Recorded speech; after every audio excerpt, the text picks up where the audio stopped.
Hello. ഇന്നേ ഇതെന്താ അങ്ങനെ ഇരിക്കണേ, കുറച്ച് നീക്കി വെക്കട്ടെ, ചിലപ്പോൾ പുറകോട്ട് നീങ്ങിപ്പോവും. ഇന്ന് ഫിനാൻസിനെ പറ്റി തന്നെയാണ് കേട്ടോ. ഡിഫറെൻറ്റ് രീതിയിൽ ഞാനൊന്ന് ചിന്തിച്ച് നോക്കുകയാണേ. ചിലർ ചോദിച്ചു, EMI വെച്ച് സാധനങ്ങൾ വാങ്ങിക്കുന്നത് കുഴപ്പമുണ്ടോയെന്ന്. ഒരു കുഴപ്പമില്ല. എന്താ EMI വെച്ച് സാധനങ്ങൾ വാങ്ങിക്കുന്നതിൽ കുഴപ്പമുള്ളത്? കുഴപ്പമുള്ളത് എപ്പോഴാണെന്ന് വെച്ചാൽ EMI വെച്ച് ഉപയോഗമില്ലാത്ത സാധനങ്ങൾ വാങ്ങിക്കുന്നതാണ്.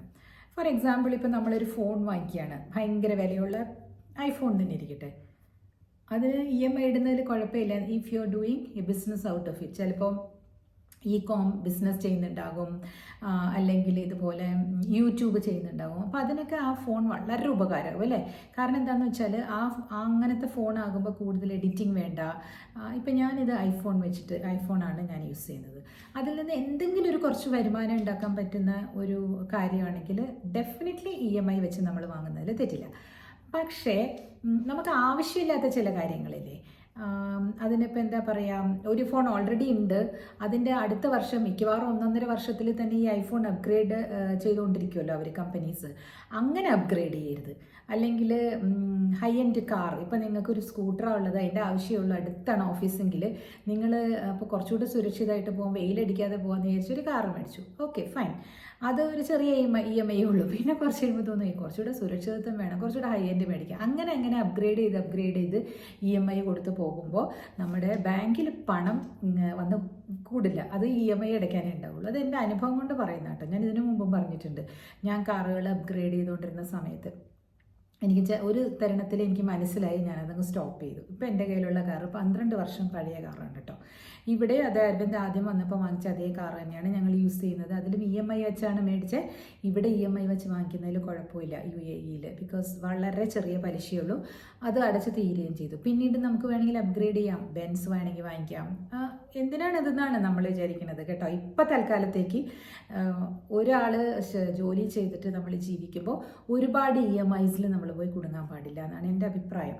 പക്ഷേ അതൊരു വീടിന് വേണ്ടിയിട്ടാണെങ്കിൽ, താമസിക്കാനുള്ള വീട് EMI എടുക്കണോ വേണ്ടോ എന്നുള്ളത് കുറേ ഡിബേറ്റ്സ് നടക്കുന്നുണ്ട്. അതൊരു ഇമോഷൻ്റെ പുറത്താണ് നമ്മൾ വാങ്ങിക്കുക അല്ലേ. നമുക്ക് മലയാളീസിനും ഒരു വീട് അത്യാവശ്യമാണ്. പക്ഷേ ഇപ്പോൾ ബാംഗ്ലൂരിൽ ഒരെണ്ണം വാങ്ങിച്ചു എന്നായിരിക്കും, ആ സമയത്ത് ചിലപ്പോൾ നമുക്ക് വേറെ സ്ഥലത്തേക്ക് പോകേണ്ടി വന്നാൽ എന്ത് ചെയ്യും എന്നൊക്കെ കുട്ടികൾ ചോദിച്ച ചോദ്യം കേട്ടോ. അപ്പം ഞാൻ പറയുകയാണ്, എനിക്ക് അങ്ങനെ ഒരു കാര്യമുണ്ടായിരുന്നു. എനിക്കൊരു 10 വർഷത്തോളം വാടക വീടുകളിൽ 10 വീടെങ്കിലും ഞാൻ മാറിയിട്ടുണ്ടാവും. 10 അല്ല 15 വർഷത്തോളം ഞാൻ വാടക വീടുകളിൽ കിടന്നു. ഒരു 6-7 വീടുകളോളം മാറിയിട്ടുണ്ട്. എന്തൊരു പ്രയാസമാണെന്നറിയാം. ഓരോ പ്രാവശ്യം നമ്മൾ മാറുമ്പോഴും ആ മറ്റേ വീടനുസരിച്ചുള്ള കർട്ടൻസ് മേടിക്കണം. കാരണം കർട്ടൻ ഇല്ലാണ്ട് പറ്റൂലല്ലോ, നമുക്ക് ഡ്രസ്സ് മാറുക, നമ്മുടെ പ്രൈവസിയൊക്കെ ഇതാവൂലേ. അപ്പം ഞങ്ങൾ എത്ര പ്രാവശ്യം അങ്ങനെ പൈസ അത് വേസ്റ്റായി പോവല്ലേ. ഞാൻ ഇന്നും ഇങ്ങനെ എഴുന്നേൽക്കുമ്പോൾ ദൈവമേ, എൻ്റെ തലയ്ക്ക് മുകളിൽ എനിക്ക് സ്വന്തമായിട്ടൊരു കൂര വേണം. അങ്ങനെയായിരുന്നു എൻ്റെ മദ്രാസിൽ വെച്ചുള്ള ചിന്തയാണ് കേട്ടോ. അങ്ങനെ ചെയ്തുകൊണ്ടിരുന്ന സമയത്താണ് അരവിന്ദിന് ബാംഗ്ലൂർക്ക് പോകണം. അപ്പം ഞാൻ വിചാരിച്ചു ഇനി ആദ്യം ഞങ്ങൾ 1-2 വർഷം വെയിറ്റ് ചെയ്തു. മോൾക്ക് നല്ല സ്കൂളാണ് ഇവിടെ. മോള് 2nd സ്റ്റാൻഡേർഡിലായിരുന്നു. ചെന്നൈയിൽ നല്ല സ്കൂളാണ് മോള് പഠിച്ചത്. ബാലവിദ്യാ മന്ദിർ എന്ന് പറയും, അടയാറിൽ. വെരി ഹൈ സ്റ്റാൻഡേർഡ് സ്കൂളാണ് കേട്ടോ. There is nothing wrong with the school. അത്ര നല്ല സ്കൂളാണ്.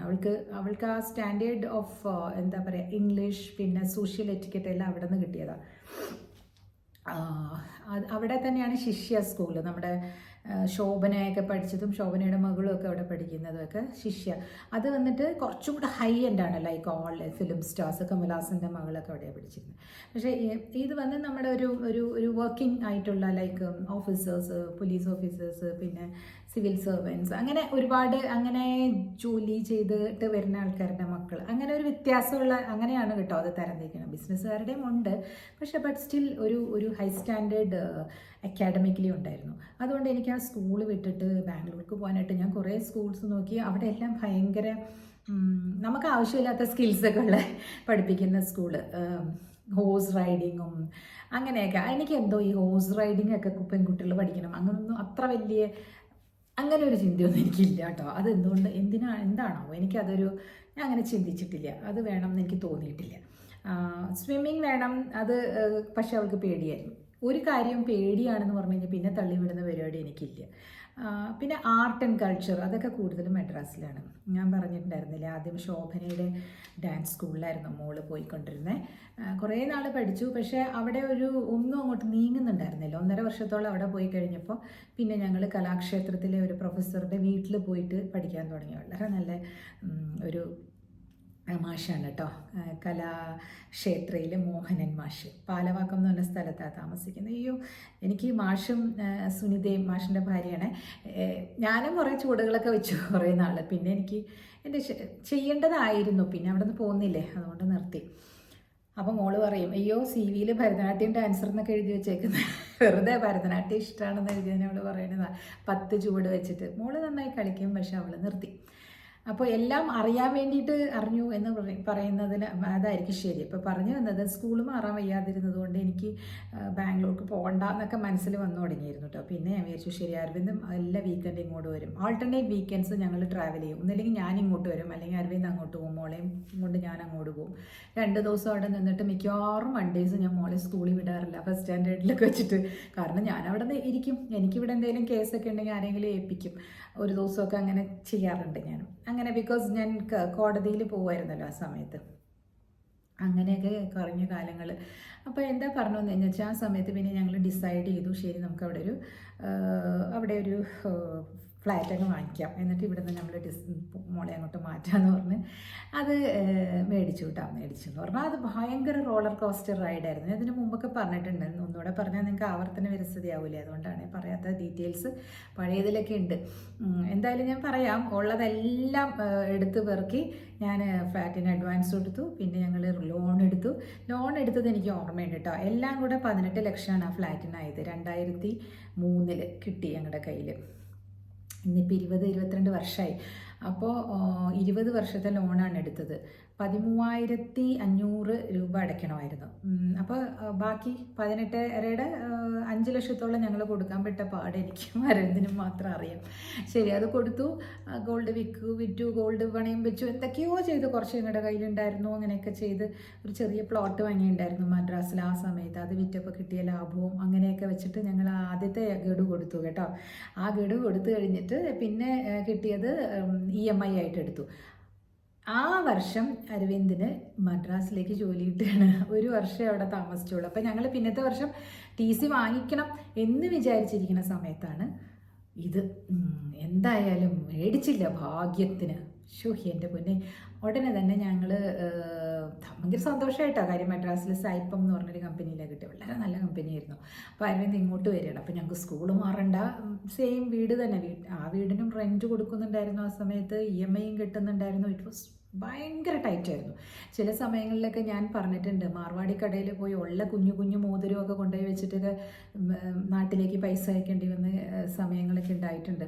എല്ലാം നമ്മളെ ജീവിതം പഠിപ്പിച്ചു തരുന്ന പാഠങ്ങളാണ്. അപ്പോൾ പറഞ്ഞു വന്ന EMI വെച്ചിട്ട് ഞങ്ങളത് മേടിച്ചില്ലേ, അത് മേടിച്ച് പെട്ടെന്നാണ് ഒരു റിയൽ എസ്റ്റേറ്റിൽ വലിയ ഉയർച്ച വന്നു. ഞങ്ങൾ വാങ്ങിച്ചു കഴിഞ്ഞതിന് ശേഷം ഇടയിലൊരു ഉയർച്ച വന്ന് ഈ ഫ്ലാറ്റുകളൊക്കെ, ഈ 20 ലക്ഷത്തിൻ്റെ ഫ്ലാറ്റ്സ് എല്ലാം 40ആയി പെട്ടെന്ന്. അതൊരു 3-4 വർഷത്തിൻ്റെ ഇതേ ഉള്ളൂ. അത് ചില സമയങ്ങളിൽ ഈ കറക്ഷൻ വരുന്നതാണ് കേട്ടോ. 40 ലക്ഷത്തിൻ്റെ ഫ്ലാറ്റായി അപ്പോൾ ഞങ്ങളുടെ കയ്യിൽ. ഇത് ഈ മാസം റെൻറ്റ് വരുന്നത് 13,000-12,000 രൂപ റെൻറ്റും, പിന്നെ അവിടെ മാസം 2,500 കെട്ടണം. അതും ആ വാടകക്കാരൻ കെട്ടും. അപ്പോൾ എന്തായി, ഞങ്ങളുടെ കയ്യിൽ നിന്ന് ആകെ 1,000-2,000 രൂപയോളമാണ് EMIയിലേക്ക് പോകുന്നുണ്ടായിരുന്നുള്ളൂ. പിന്നെ അങ്ങനെ വാടക പുതുക്കി വരുമ്പോഴെല്ലാം 15ആയി, 16ആയി, 18ആയി. അവസാനം ആ വീടിൻ്റെ EMI മുഴുവനും ആ വീട് തന്നെ അടച്ചു തീർത്തു. ഞങ്ങൾ ആദ്യത്തെ സ്ട്രഗിൾ മാത്രമേ ഉണ്ടായിരുന്നുള്ളൂ. അപ്പോൾ ശരിക്കും ഞങ്ങളുടെ കയ്യിൽ നിന്ന് പോയ എമൗണ്ട് എന്ന് പറയാനായിട്ട് ആദ്യം കൊടുത്ത 5-6 ലക്ഷം രൂപയാണ്. അപ്പോൾ ആരുടെ അടുത്തെങ്കിലും ആ കണക്കുകൾ പറയുമ്പോൾ അവർ ഈ കണക്ക് ആ കണക്ക് നിങ്ങൾ ഇക്വിറ്റിയിൽ ഇട്ടിരുന്നെങ്കിൽ, നിങ്ങൾ ഇങ്ങനെ ഇട്ടിരുന്നെങ്കിൽ, നിങ്ങൾക്ക് അങ്ങനെ ഇട്ടിരുന്നെങ്കിൽ എന്നൊക്കെ പറഞ്ഞ് കണക്കം കൊണ്ടുവരുമ്പോൾ ഞാൻ പറയും നോ. എന്ത് തന്നെയായാലും പ്ലെയിൻ കണ്ണുകളിലൂടെ നിങ്ങൾ നോക്കുമ്പോൾ ഇത് അപ്രിസിയേഷൻ തന്നെയാണ്. അപ്പോൾ ഒരാൾ പറയുകയാണെ, ഈ ഷെയർസ് മാർക്കറ്റിലൊക്കെ ചെയ്യുന്ന ആൾക്കാർ പറയുകയാണ്, ചേച്ചിക്ക് അറിയാവോ ഇക്വിറ്റിയിൽ ഇട്ടിരുന്നെങ്കിൽ ചേച്ചിക്ക് എത്ര രൂപ കിട്ടുമായിരുന്നു കയ്യിൽ നിന്ന്? ഞാൻ പറഞ്ഞു അവിടെ നിൽക്കൂ, ഞാനൊരു കാര്യം ചോദിച്ചോട്ടെ, എൻ്റെ കയ്യിലേക്ക് ഇക്വിറ്റിയിൽ പൈസ കിട്ടുന്നെന്ന് നിങ്ങൾ പറഞ്ഞു. ഈ സാധനത്തിൽ എൻ്റെ കയ്യിൽ ഇത്രയും 25 ലക്ഷം ഉണ്ടായില്ലല്ലോ. 25 ലക്ഷമാണ് അവർ കണക്ക് കൂട്ടുന്നത്. എൻ്റെ കയ്യിൽ 5 ലക്ഷം ഉണ്ടായുള്ളൂ. ഈ 5 ലക്ഷം കൊണ്ട് ഉള്ള കണക്ക് പറയുമ്പോൾ അവർ ഉണ്ടില്ല. കാരണം അവർ ഈ ഫുൾ 25 ലക്ഷത്തിൻ്റെ കണക്ക് പറഞ്ഞിട്ട് എന്നെ ഇങ്ങനെ പേടിപ്പിക്കുകയാണ്. സോ ഞാൻ പറയുന്നത് അതിൽ പ്ലെയിനായിട്ട് ചിന്തിച്ചോളൂ. നമ്മൾ സാധാരണ ആൾക്കാർക്ക് പ്ലെയിനായിട്ട് ചിന്തിച്ച് ആദ്യം തന്നെ തുടങ്ങാം. പിന്നീട് നമ്മൾ നെക്സ്റ്റ് സ്റ്റെപ്പ് വേണമെങ്കിൽ നമുക്ക് ഇക്വിറ്റീസിലൊക്കെ ഇടാം. ഒരു വീടായി കഴിഞ്ഞു എന്ന് വെച്ചാൽ എനിക്ക് ഈ ഇക്വിറ്റിയിൽ ഇട്ടത് ഭയങ്കര പ്രശ്നമായത്. ഒരു 8 ലക്ഷം രൂപയോളം ഞാൻ ഇക്വിറ്റി ഇങ്ങനെയുള്ള കാര്യങ്ങളിലൊക്കെ ഇട്ട് അപ്പോഴാണ് വളരെ പെട്ടെന്ന് ലോ ആയി. എൻ്റെ കാർവി കൺസൾട്ടൻറ്റിലൊരു ലേഡി ഉണ്ടായിരുന്നു. അവർ ഭയങ്കര മോശമായിട്ടുള്ളൊരു അവർക്ക് ലാഭം കിട്ടുന്ന കാര്യം മാത്രം ചെയ്തുകൊണ്ട് ഞാൻ പേടിച്ചു പോയി. അപ്പം നമുക്ക് കിട്ടുന്ന ഫിനാൻഷ്യൽ അഡ്വൈസേഴ്സ് നല്ലതല്ലെങ്കിൽ നമ്മൾ ബുദ്ധിമുട്ടി പോകും. നമുക്ക് തന്നെ ചെയ്യാൻ അറിയാമെങ്കിൽ മാത്രമേ അതിലേക്ക് ചെയ്യാൻ പാടുള്ളൂ. ഞാൻ എപ്പോഴും പറയാറുണ്ട്, അത് നമുക്ക് അറിയാൻ വേണം. നമുക്കൊരു ഫിനാൻഷ്യൽ ഗൈഡൻസ് തരാൻ പറ്റിയ ഒരാളും വേണം. അല്ലെങ്കിൽ നമുക്ക് അറിയാൻ പറ്റില്ല ഇതിൽ എന്തൊക്കെയാണ് ഈ ഏറ്റക്കുറിച്ചിൽ. ഇപ്പോൾ നോക്കൂ, ട്രംപ് ട്രേഡ് വാർ തുടങ്ങിയെന്ന് പറഞ്ഞ് എവിടേക്കോ ആണ് ഇതെല്ലാം താഴെ വീഴുന്നത് അല്ലേ. നമുക്ക് അത്രയും വിവരമില്ലല്ലോ ചെയ്യാനായിട്ടുള്ള. എനിക്കറിയില്ല. അപ്പം ഞാൻ അതിനകത്ത് അഭിപ്രായം ഞാൻ പറയാറില്ല. പിന്നെ എനിക്ക് കംഫർട്ടബിളായിട്ടുള്ള അല്ലെങ്കിൽ എനിക്ക് അറിയാവുന്ന കാര്യങ്ങൾ ഇതൊക്കെയാണ്. എങ്ങനെയാണ് പൈസ സൂക്ഷിക്കേണ്ടതെന്ന് എനിക്കറിയാം. കളയരുതെന്നറിയാം. തുണി വസ്ത്രങ്ങൾ വാങ്ങിച്ചിട്ട് അതൊക്കെ ഞാൻ ചെയ്യാറില്ല. അപ്പോൾ ഇങ്ങനെ ഒരു 3-4 കാര്യങ്ങൾ നമ്മൾ വളരെ ശ്രദ്ധിച്ച് പ്രവർത്തിച്ചില്ലെങ്കിലുണ്ടല്ലോ നമ്മുടെ പൈസ ഇറോഡായി പോകും.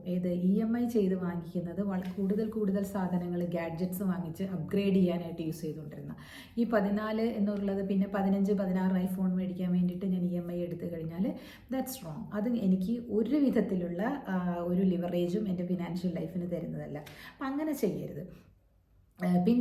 പിന്നെ ആളുകൾ വേറെ EMI ചെയ്യുന്നത് ഫോറിൻ ട്രാവൽസൊക്കെ പോകാനായിട്ടാണ്. അത് 5 വർഷത്തിൽ ഒരു പ്രാവശ്യം ഫോറിൻ ട്രാവൽ പോകാനായിട്ട് നിങ്ങൾ EMI എടുത്തോ കുഴപ്പമില്ല. കാരണം അല്ലെങ്കിൽ നിങ്ങൾ ആ പൈസ നിങ്ങൾക്ക് ചിലപ്പം ഇതിനകത്തേക്ക് ഇടാൻ ഒരു 10 ലക്ഷമാണ് വേണ്ടതെന്ന് വിചാരിക്കുക. 10 ലക്ഷം നിങ്ങൾക്ക് വേറെ പല കാര്യങ്ങളുണ്ടെങ്കിൽ നിങ്ങൾ അത് ചെയ്യൂ. അല്ലെങ്കിൽ ഈ എന്താ പറയുക, എക്സ്പീരിയൻസ് ഉണ്ടാക്കാൻ നോക്കൂ. എക്സ്പീരിയൻസ് ഉണ്ടാക്കാൻ നോക്കുന്ന കാര്യങ്ങൾക്ക് വേണ്ടിയിട്ടും നിങ്ങൾക്ക് കുറച്ച് EMI എടുക്കാം. അത് നിങ്ങളുടെ ഫൺ എക്സ്പെൻസസ് എന്ന് പറഞ്ഞ് മാറ്റി വെച്ചോളൂ.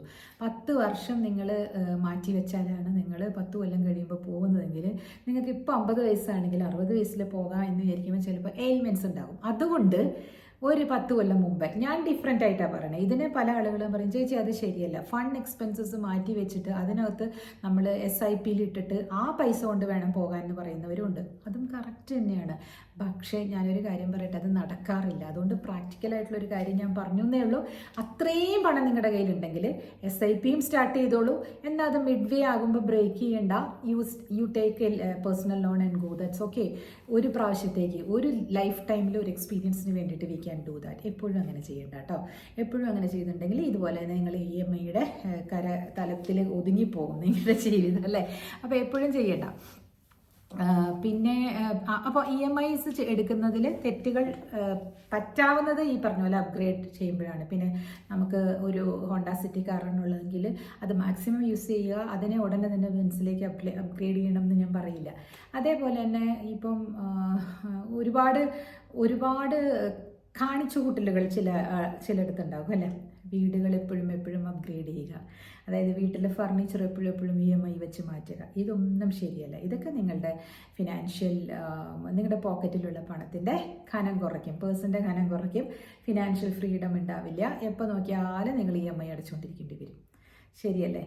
പണ്ട് ഒരു 10-30 വർഷം മുമ്പ് ഇന്ത്യൻ ബാങ്കിൽ ഒരു സ്കീം ഉണ്ടായിരുന്നു. 50,000 രൂപ സ്ത്രീകൾക്ക് തരും.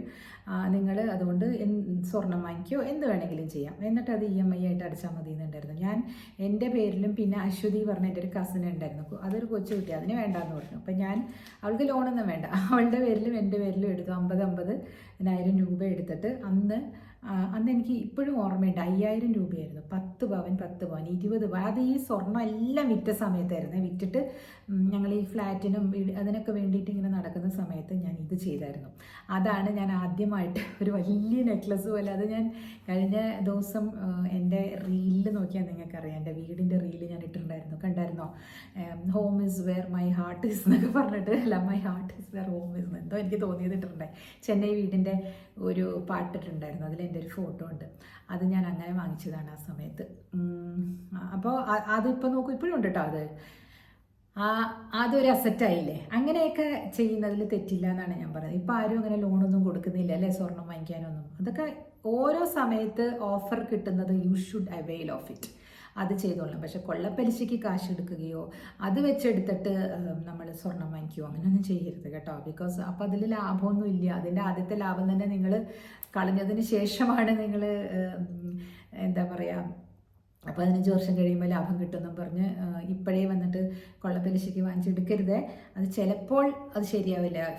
ഗോൾഡ് ഒരിക്കലും താഴോട്ട് പോയിട്ടില്ല, പക്ഷെ ടൈം എടുക്കും. മിക്കവാറും 10-20 വർഷമൊക്കെ വെയിറ്റ് ചെയ്യും. അതിനുള്ളിൽ ക്ഷമയില്ലാതെ പല കാര്യങ്ങളും ആളുകൾക്ക് നടത്തേണ്ടി വന്നാൽ അതൊക്കെ കൈവിട്ട് പോയെന്നിരിക്കും അല്ലേ.